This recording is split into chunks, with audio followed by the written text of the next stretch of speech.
덴마크 입양인 단체가 과거 아이들이 해외로 입양되는 과정에서 자행된 광범위한 불법 행위와 인권 침해를 밝혀달라며 진실화해위원회에 조사를 요청했습니다.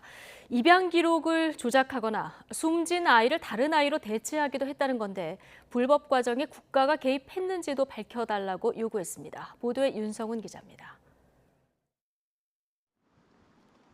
덴마크에서 변호사로 일하는 피터 밀러 씨. 한국 이름은 홍민입니다. 지난 1974년 태어난 지 6개월 만에 덴마크 가정으로 입양됐습니다. 성인이 돼 자녀를 낳은 뒤 아이들에게 뿌리를 알려주고 싶어 지난 2011년 입양 기관의 입양 기록을 요청했습니다. 처음 받은 입양 기록은 자신이 서울 출신이고 부모는 없다는 것이었습니다. 그런데 두 번째 기록을 요청했을 땐 출생지가 대전으로 바뀌어 있었습니다. 신뢰가 가지 않자 또다시 기록을 요청한 결과 6년 만에 자신이 논산에 있는 병원에서 태어났고 모친에 대한 기록이 있다는 사실도 알게 됐습니다. I'm 48 years old. I don't know anything. Yes, I've been told a lot, but I'm not. I can't trust anything. 피터 밀러 씨처럼 1970년대부터 1990년대까지 덴마크로 입양된 아이들만 7,800여 명.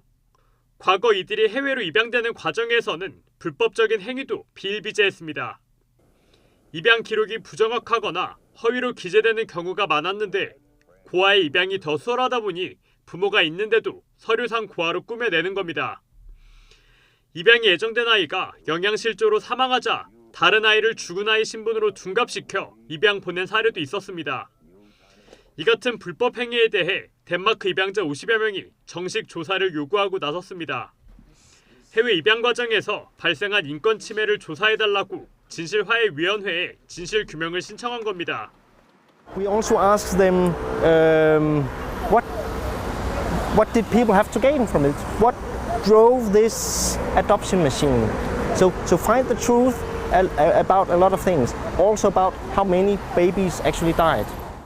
정부가 승인해야 해외 입양이 이뤄지는 만큼 당시 한국 정부가 불법에 개입했는지도 확인해달라고 요구했습니다.